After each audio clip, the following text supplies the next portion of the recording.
They called him the Vampire King, a name spoken like a prayer and a warning, because his rule was not built on loud cruelty, but on silent power that could end a life without raising a hand. His mansion stood above the cliffs like a dark crown, always wrapped in ocean mist, always watching the small town below as if it were a toy world. Inside those ancient walls, every chandelier glowed like frozen sunlight. Every hallway smelled of stone and old velvet, and every servant walked softly, as if fear itself lived in the floorboards. Yet none of that mattered to him anymore, because the only kingdom he truly cared about was a nursery filled with 2 small chairs that looked like thrones, but felt like cages. His twin sons, perfect, pale, beautiful, could not walk. Their legs hung limp, unmoving, as if the command to stand had been stolen from their blood before they were even born. The twins were only 5, but their eyes carried an exhaustion no child should know, the kind that comes from being examined, measured, lifted, stretched, and disappointed too many times. He had summoned blood sages from distant covens, elite healers who spoke in ancient languages and pressed cold hands to small knees, muttering diagnoses that sounded like curses.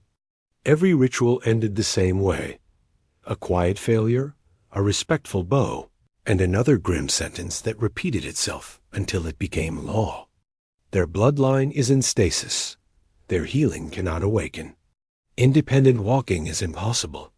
The king listened without blinking. But when the healers left, he would stand alone by the window and stare at the ocean, his fists tight, as if he could crush the world into something fair. He had conquered enemies, crushed rebellion, ended wars, and signed treaties older than human governments, yet he could not give his sons the simplest victory, one step toward him. The reason for the stasis was the reason the mansion felt like a tomb. The twins' mother had been human, the only warmth that had ever dared to live beside his immortal cold. She had smiled without fear, argued with him without trembling, and treated his darkness like a storm that could be endured. Then she died the night the twins were born, and the house never recovered. The king did not speak her name often, but grief sat on his shoulders like armor he could not remove.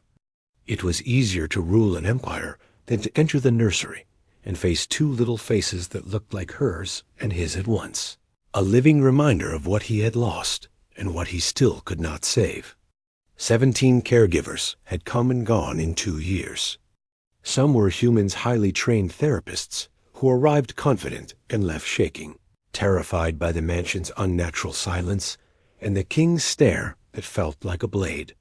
Others were vampires' attendants who grew impatient with slow progress and called the twins defective behind closed doors, as if children were objects that should work properly. None lasted. None made the twins laugh. None softened the king's expression, even for a second. He had almost accepted that this was his punishment: immortality for him, immobility for them, and a future where his heirs would live forever without ever running through a hallway like normal boys. Then a new application arrived on a stormy morning, and the name on the file looked ordinary, almost insulting in its simplicity. Elara Wynne, human, young, poor.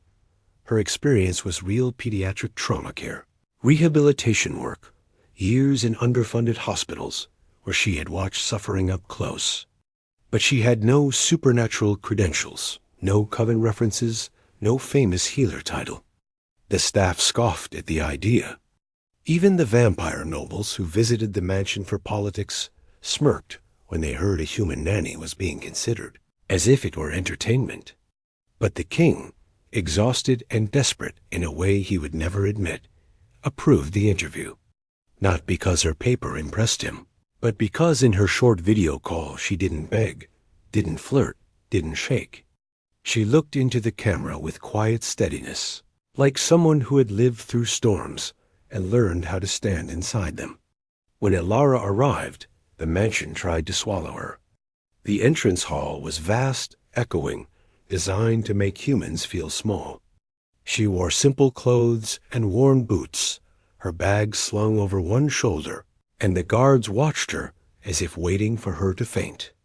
The head attendant, a sharp-faced vampire woman who had served the king for decades, gave Elara a cold smile and said, "You'll be gone by the weekend." Elara only nodded politely, as if she had heard worse. The king met her in his study, a room carved from darkness and wealth, walls lined with old books and glass that reflected no warmth. He expected her to ask about the stasis, the treatments, the failures. Instead, she placed her bag on the floor, leaned forward, and asked a question so strange that it cut through the room like light. "What makes your sons happy?" The king's mouth opened, then closed, because no healer had ever asked that. They asked about nerves, muscles, rituals, blood purity. They did not ask about joy. His voice came out rough, unused to softness. "Lucien likes the stars," he admitted, remembering how one twin stared at the night sky as if begging it for answers. "Corvin watches animals," he added, thinking of the other boy's quiet focus when birds landed on the battlements. Elara's eyes warmed. "Then we start there," she said simply, as if the solution had been waiting all along. In the nursery, the twins watched her with cautious, tired suspicion, the way children look at adults who always promise change and deliver disappointment. Elara did not stand over them like a doctor. She knelt on the floor, so her face was level with theirs. "Hello, Lucien," she said softly. "Hello, Corvin." Her voice was gentle, steady, human. "I heard you're the greatest explorers in this entire place." The twins blinked, confused, because no one called them explorers. They were usually called patients. Elara opened her bag and pulled out a small wooden box, worn at the corners like it had survived many hands. Inside were smooth painted stones, moons, leaves, spirals, and one clear prism that caught the weak daylight and split it into a tiny rainbow that danced across the dark wall. Lucien leaned forward, eyes widening, drawn to the color like a starving thing drawn to fire. Corvin's lips twitched, almost a smile, before he caught himself. From the hallway camera, the king watched, expecting nothing, prepared for failure, ready to send her away like the others. But Elara did not force their legs, did not speak in medical terms, did not treat them like broken. She began telling a story about two brothers, one who painted the stars and one who guarded the forest, and as she spoke, her hands guided their arms, not as exercises, but as part of the tale. Lucien reached for the rainbow. Corvin touched the painted leaf stone. A soft eagle escaped one of them, surprising even himself. The king felt something in his chest shift, a painful, unfamiliar ache. It was not relief. It was not victory. It was the dangerous beginning of hope. And as the waves crashed beneath Raven's Perch, the vampire king realized this human nanny hadn't brought magic into his home. She had brought something far more terrifying. Warmth, asterisk. From the very next morning, Elara Wind's presence began to disturb the fragile, frozen balance of Raven's Perch, not because she was loud or rebellious, but because she was quietly different in a place that had forgotten what gentleness looked like. The servants noticed it first. The way she greeted everyone, even the lowest kitchen workers, with respect. The way she thanked guards who opened doors. The way she walked through the cold halls without shrinking. Humans who entered the mansion usually tried to impress the nobles or hide from them, but Elara did neither. She simply did her work, focused entirely on the twins, as if nothing else in the world mattered. That alone made her a target.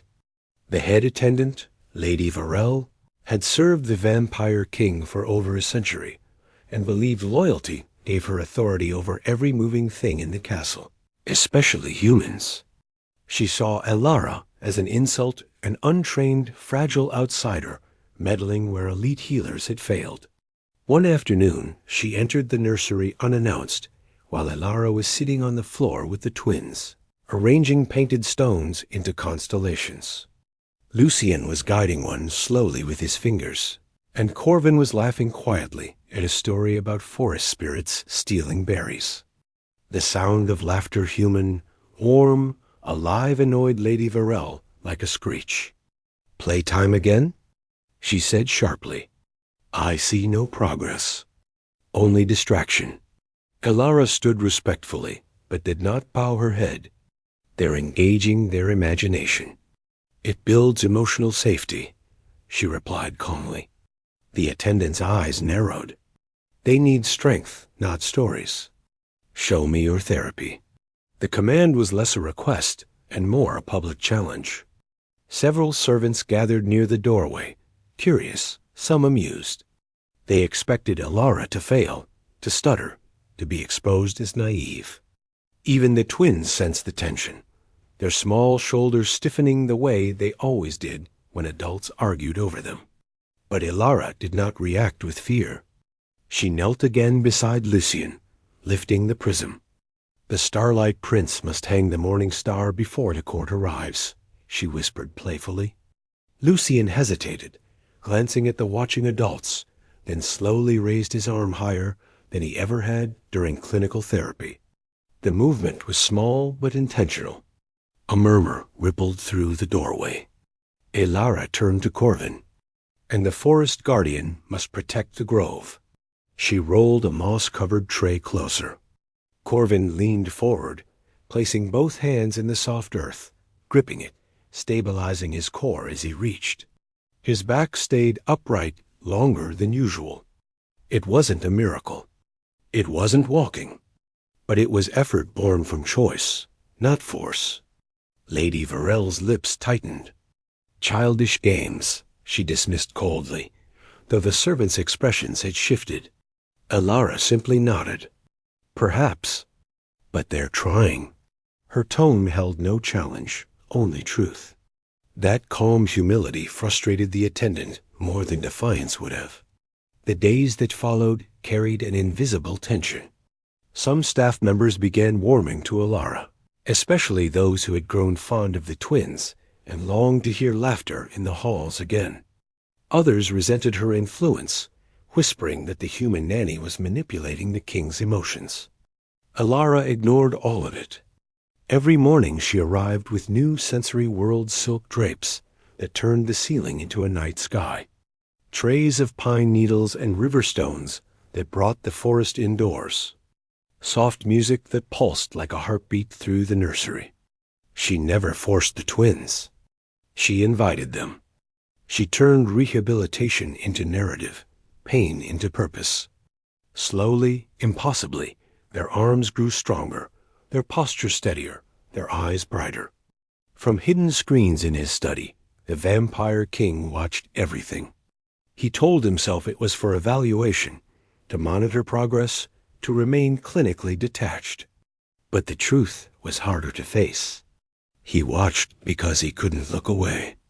He watched Lucien reaching for imagined constellations and Corvin gripping moss like sacred ground. He watched Elara laughing with them, sitting cross-legged like she belonged there, not intimidated by the cold grandeur around her. And each time he heard the twins laugh, something deep inside his centuries-frozen heart shifted, painfully thawing in ways power never could. Hope returned, but hope terrified him more than despair ever had. Then, one evening, the fragile progress collided with cruelty. During dinner service, Elara passed through the servants' corridor carrying therapy materials, when a young vampire noble deliberately stepped into her path. He glanced at her worn clothes and smirked. "Careful, human. These halls aren't built for charity cases." Another servant snickered. Elara stopped, steadying the box in her hands. For a moment, silence stretched. She could have argued. She could have cried. Instead, she bowed her head slightly and said, "You're right. I don't belong to this world. But the children do, and they deserve someone who won't give up on them." Her voice was soft, but it carried weight. The noble's smirk faltered, robbed of its satisfaction. Instant karma didn't always arrive through punishment. Sometimes it came through dignity that exposed ugliness. That night, as the king reviewed surveillance footage, he saw the exchange. He expected anger, humiliation, weakness. Instead, he saw quiet resilience. He replayed the moment several times, studying her composure, the way she protected the twins' dignity without raising her voice. It unsettled him, not because she was bold, but because she was kind in a place that had long replaced kindness with hierarchy. He realized the twins weren't the only ones changing under her presence. The atmosphere of Raven's Perch itself was shifting, as if the ancient stone remembered what warmth felt like. And as the moon rose over the cliffs, the vampire king found himself standing outside the nursery door, not as a ruler inspecting staff, but as a father listening to his sons laugh with the human woman everyone else wanted to break, and realizing she might be the only one strong enough to heal them. In a castle ruled by fear, the weakest human had begun winning battles no vampire could fight. The fragile peace Elara had built inside the nursery did not shatter loudly. It cracked slowly, like thin ice forming beneath calm water, invisible until the moment it broke. Nearly 6 weeks had passed since her arrival, and though the twins still could not walk, change lived in the small details others might overlook. Lucien's arms moved with intention now, reaching for painted stars without hesitation. Corvin could sit upright for longer stretches, his quiet focus deepening whenever forest music filled the room. Their laughter, once rare as sunlight in winter, had become a daily sound echoing through Raven's Perch. Even the servants spoke more softly, as if afraid to disturb the fragile warmth growing there. But hope, Elara had learned in hospitals long before castles, always awakened resistance, especially where grief had ruled too long. That afternoon, she introduced a new story exercise called The Wounded Wolf. She spread a textured therapy mat across the nursery floor and placed Corvin's favorite stuffed animal in the center. Soft rhythmic music played in the background, deep and steady like a heartbeat. "The forest is in danger today," she whispered, her voice lowering into storytelling cadence. A wolf pup stepped on a thorn. Only the forest guardian could heal him. Corvin leaned forward, completely immersed, his hands gripping the mat as he crawled slightly closer farther than he had ever pushed himself. Lucien watched beside him, eyes glowing with excitement for his brother's bravery. Everything felt aligned, gentle, purposeful. Then the air changed. Corvin froze mid-reach. His small fingers stiffened around the stuffed wolf. A sharp breath escaped him, not playful, not curious, but strained. Elara's smile faded instantly.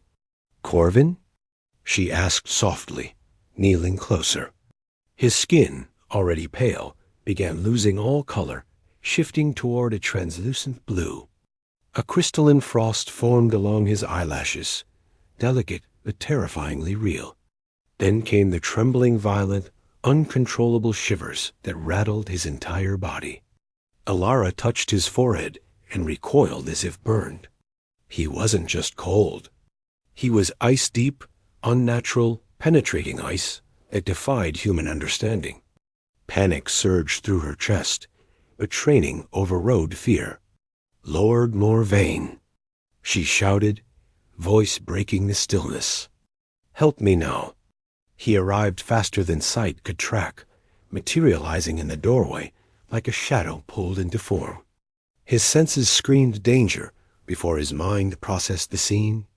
He saw his son shaking, frost blooming across fragile skin. He saw Elara kneeling beside him. And fear ancient, buried, explosive erupted into rage. "What did you do?" His voice was no longer human. It vibrated the walls, low and lethal. Elara looked up, stunned but resolute. "I don't know, he just turned cold. We need blankets, heat medical support. You agitated the stasis, he snarled, eyes glowing icy blue. Your games awakened what should have remained dormant. He gathered Corvin into his arms, wrapping him in heavy fur, holding the trembling body close yet radiating helpless fury. The experiment is over. You will leave immediately. I'm not leaving a sick child, Elara shot back, fear shaking her voice, but not her stance. Hours blurred into crisis. Human medicine failed instantly. Thermometers couldn't register his temperature. Cloths froze on contact. The air itself seemed to crystallize around him. Lucien watched silently from his chair, terror locking his small body rigid. The nursery, once filled with stories and music, now felt like a frozen tomb again. Twilight deepened outside as Corvin's convulsions worsened, his small frame arching violently. In the chaos, a heavy marble-side table tilted, its weight pulling it toward Elara, where she knelt. She screamed, but the impact never came. Between one heartbeat and the next, the vampire king stood before her, palm outstretched, catching the entire marble slab mid-fall.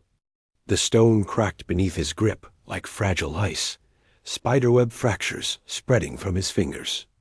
Elara stared upward, breath trapped in her lungs. His eyes glowed like frozen stars, his fangs slightly visible, his aura ancient and terrifying. He had forgotten to hide what he truly was. The table dropped only when he released it, crashing like thunder across the floor. Silence followed, thick, heavy, irreversible. "What are you?" she whispered, backing into the wall. His voice, when he answered, was no longer a roar, but a weary confession. "I am what your world calls a vampire, and my sons are the same." He explained everything, then the bloodline stasis, the trauma of their mother's death, the frozen supernatural power locked inside them. This fever wasn't illness. It was their dormant nature fighting awakening warmth too quickly. He expected her to faint, to run, to beg for escape. Instead, Elara stood still, mind racing beyond fear. "It's not paralysis," she murmured, realization dawning. "It's grief, trauma, emotional shock frozen into their bodies." She stepped closer despite trembling legs. "You're wrong, my lord. I didn't harm him. I'm the first person treating the real wound." He stared at her, stunned into silence as she turned back to the bed. "He's freezing because his power is fighting alone," she said quietly. "He needs warmth, not blankets. You." Hesitation flickered across the king's face, an emperor unsure how to be a father. Slowly, he lay beside Corvin and pulled the child fully against his chest. The effect was immediate and miraculous in its gentleness. Frost melted from lashes. Blue faded from skin. Shivering softened. Elara watched, heart pounding, as centuries of cold grief cracked open under one simple act of paternal warmth. And in that silent nursery, the vampire king realized the human nanny hadn't just challenged his authority. She had uncovered the only force powerful enough to save his sons. Asterisk after the ice fever broke. Raven's perch did not return to normal, because something fundamental had shifted inside its ancient walls. Something deeper than atmosphere or routine. Something tied to the invisible currents of grief that had ruled the mansion since the twins' birth. The nursery no longer felt like a chamber of treatment. It felt like a place waiting for transformation. Lord Morvain did not retreat to his shadowed study anymore. He remained present, silent but watchful, seated on a low chair near the twins, instead of towering above them like a distant monarch. His posture carried the same power that commanded vampire covenants across continents. Yet there was uncertainty in the way his fingers sometimes flexed against his knees, as if learning a role he had never practiced before. Father, not king. Elara adapted her methods the moment truth replaced mystery. Knowing the twins' paralysis was not physical but emotional trauma locked. Inside supernatural blood, she abandoned clinical structure entirely and built something far more intimate. Therapy became ritual, storytelling became activation, and every exercise carried emotional meaning. "Your power isn't broken," she told them one morning as pale sunlight filtered through stained glass.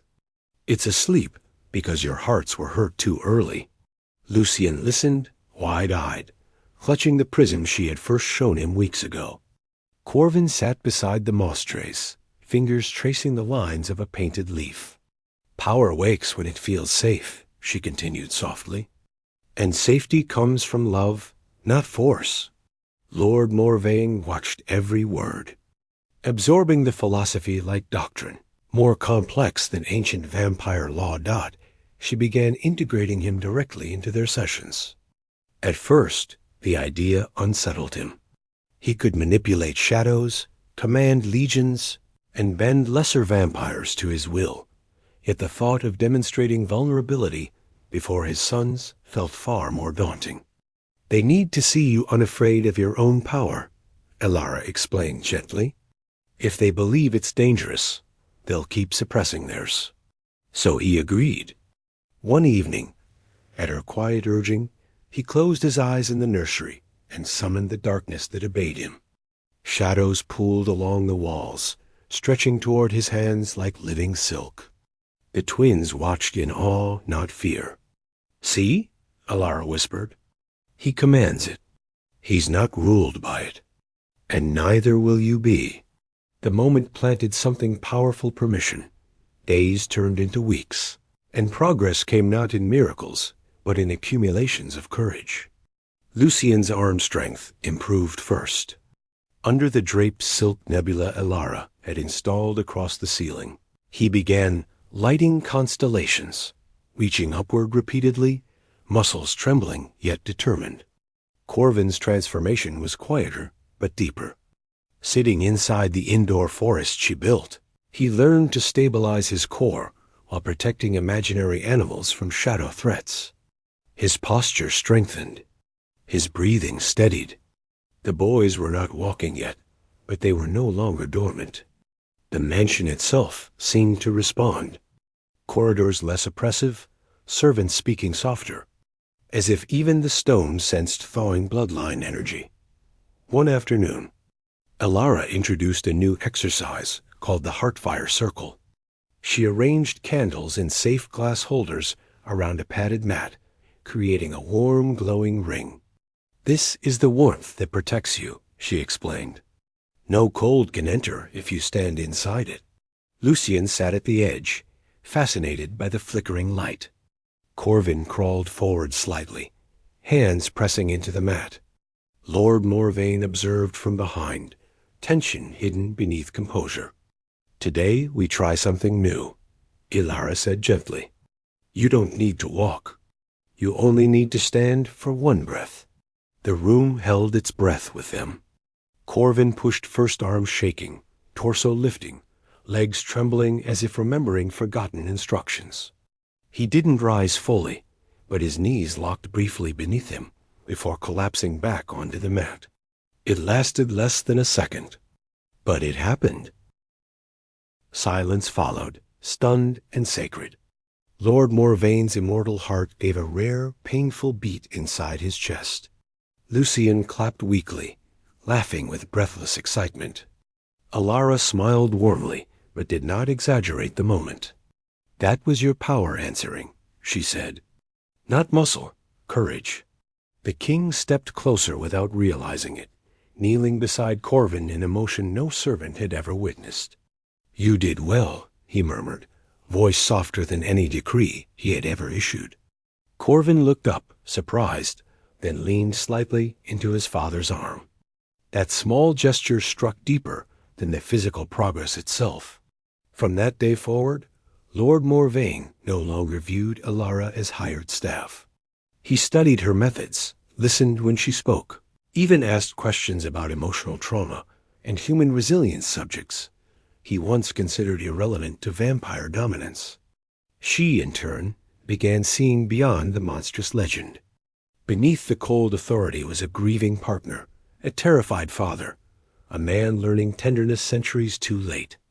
Their conversations remained professional, measured, but something unspoken began forming respect built through shared purpose. Yet transformation never occurs without resistance. Whispers spread through the noble ranks visiting Raven's Perch, a human influencing royal heirs, a king sitting in therapy circles, bloodline purity questioned, progress feared. Elara sensed the tension, but remained focused, refusing to abandon the twins when they were closest to awakening.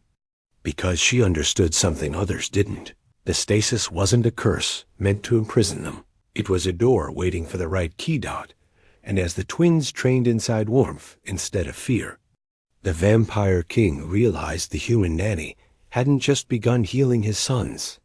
She was slowly healing him too. Asterisk progress has a way of exposing insecurity. And as the twins grew stronger in spirit and subtle movement, the ancient political undercurrents of Raven's Perch began to stir with quiet hostility. Word traveled quickly among vampire nobility that the king's heirs were improving under the guidance of a human nanny, and not everyone celebrated the news. For centuries, power within the covens had depended on tradition, hierarchy, and bloodline purity. A fragile rumor that a mortal woman was influencing royal blood felt like a threat to old systems that thrived on control. Some dismissed it as foolish sentimentality. Others saw opportunity. Lady Varel's patience finally thinned beyond restraint. She had tolerated Elara's presence as a temporary experiment, but visible change in the twins unsettled her authority. The boys were laughing openly now. Lucien's arm strength had become undeniable, and Corvin's balance exercises no longer looked like futile attempts, but deliberate training. Worse, the king had stopped isolating himself. He attended sessions daily, sometimes even speaking softly to the twins in ways he never had before. The head attendant interpreted that shift not as healing, but as weakness. In her mind, rulers must remain distant.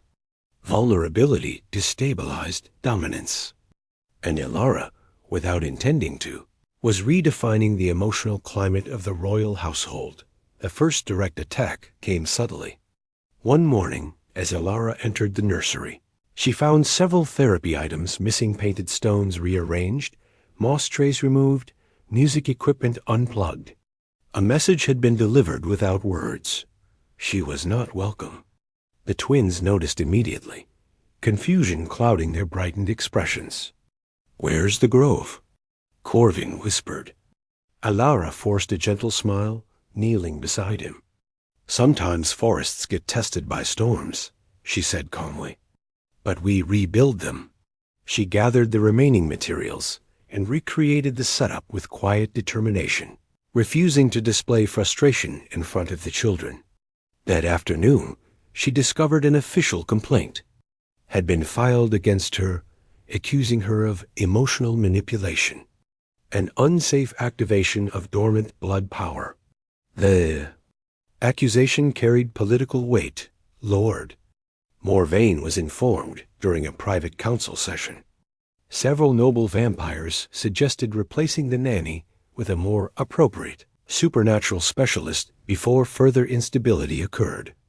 One even implied that the twins' improvement was coincidence, and that human interference risked corrupting ancient bloodlines. The king listened without visible reaction, but beneath his composed exterior, a storm brewed. He had witnessed the change with his own eyes. He had felt his son's frost melt against his chest. He had watched courage return to their small frames. Yet centuries of ruling had conditioned him to weigh optics, alliances, and consequences carefully. Supporting a human publicly could shift political equilibrium. Silence would preserve authority, but at what cost? Meanwhile, Elara endured a quieter humiliation. During evening service, a young noblewoman deliberately confronted her in the main hall, voice loud enough for servants to hear. "You must be proud," she sneered, convincing a king that bedtime stories cure ancient blood disorders. A ripple of soft laughter followed. Elara's cheeks flushed, but she stood straight. "I'm not curing blood disorders," she replied evenly. "I'm helping children feel safe." The noblewoman scoffed. "You overestimate your importance." Elara met her gaze calmly. "No, I respect theirs." The simplicity of her response stripped the insult of power. The laughter died quickly. Dignity, once again, disarmed cruelty. The twins sensed tension even when adults believed they were shielded. That night, Lucien asked quietly, "Are you leaving?" The question struck Elara harder than any insult. She knelt between them, brushing hair gently from their foreheads. "I don't leave when things get difficult," she said softly. "Especially not when someone is learning to stand." Her voice did not tremble, but inside she understood the risk. If the political pressure escalated, she could be dismissed regardless of progress. Still, fear did not outweigh commitment. Later, as she exited the nursery, Lord Morvain stood waiting in the corridor, shadows pooling around him like silent witnesses. "They are challenging your position," he said lowly. "You could walk away with compensation and protection." It was not a command, more a cautious offer. Elara met his luminous gaze steadily. "And teach them that love disappears when it's inconvenient?" she asked quietly. The words struck deeper than accusation. For a long moment, the king said nothing. In her presence, he felt something unfamiliar. Accountability not as ruler, but as man. That evening, he made a silent decision. During the next council session, he dismissed the complaints with controlled authority. "My sons are improving," he stated simply. "The method remains." His tone left no room for debate. The nobles fell silent, surprised not by the decision, but by the conviction behind it. It was the first time he had openly defended a human in royal court. Elara did not know the political stand he had taken on her behalf until days later, when Lady Varel's demeanor shifted from hostility to restrained compliance. The atmosphere remained tense, but the immediate threat receded. Progress resumed, steadier than before, because now it carried official protection. And in defending the human, everyone tried to undermine. The vampire king unknowingly crossed a line that would change not only his son's future, but his own heart as well. The day of reckoning did not arrive as violence or open rebellion. It arrived dressed as ceremony, wrapped in tradition and sharpened by judgment. The Vampire Noble Council announced a formal evaluation gathering at Raven's Perch, an event framed as concern for the royal heirs, but rooted in quiet skepticism toward the human nanny's influence. Nobles from multiple covens traveled through mist and sea wind to witness the truth for themselves. To them, the matter was political, ancestral, and strategic. To Lord Morvain, it was personal. And to Elara, it was a test not of methods, but of belief. The grand hall was prepared with cold elegance. Chandeliers burned with pale fire. Long velvet banners hung motionless, and rows of aristocratic vampires watched from elevated seating like judges in an ancient court. At the center stood a wide ceremonial platform, cushioned and reinforced. That was where the twins would be presented not as patients, but as heirs. Lucien and Corvin were carried in on ornate chairs, their expressions calm but observant. They had grown accustomed to scrutiny, but this felt different, heavier, final. Elara stood nearby, simple in appearance among jeweled nobility, yet grounded in quiet confidence. She had been offered a position behind the servants' line. She refused. She would stand where the twins could see her. One of the elder nobles addressed the gathering. "We are told progress has been achieved," he said, voice echoing.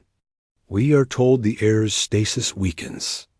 We are told a human woman guides this transformation." The emphasis on human carried layered doubt.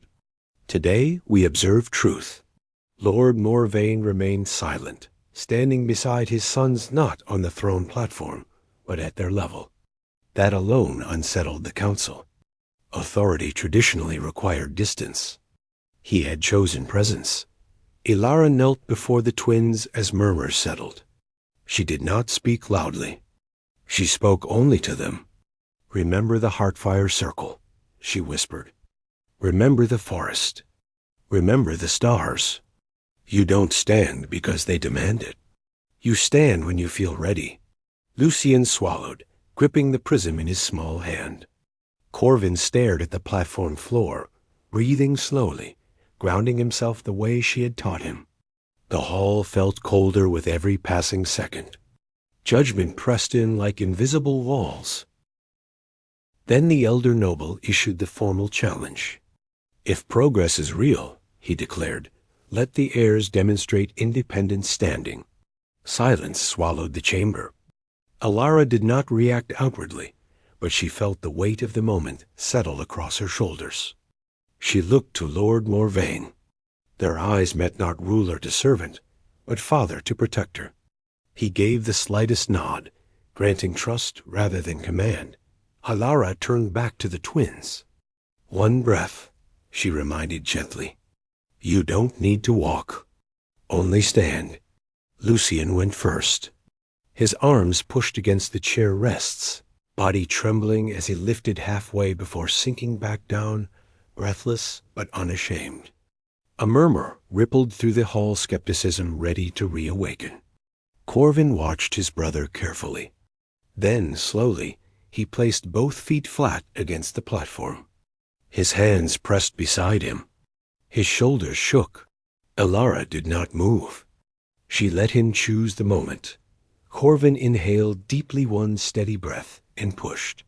His legs trembled violently, knees threatening collapse, but they held. He rose not fully straight, not steady, but upright. The movement lasted only seconds, fragile as newborn light. Yet it was undeniable. He was standing.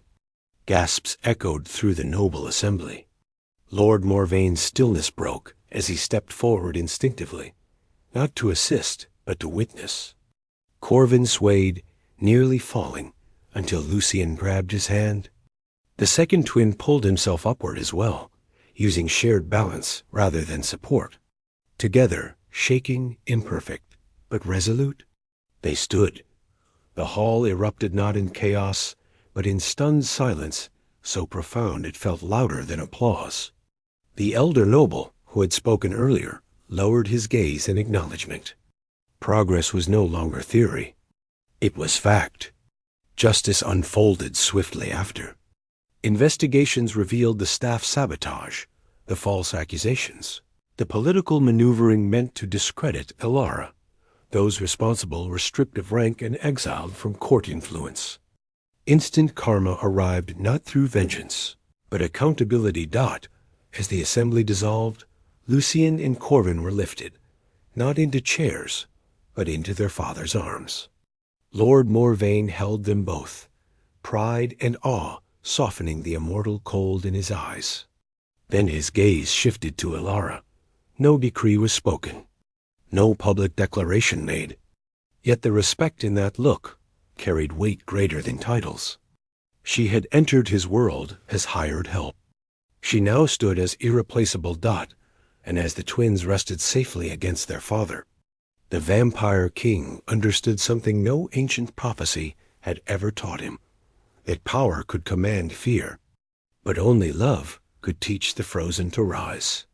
And in the moment his sons took their first trembling stand, the king realized the human nanny had not just changed their destiny.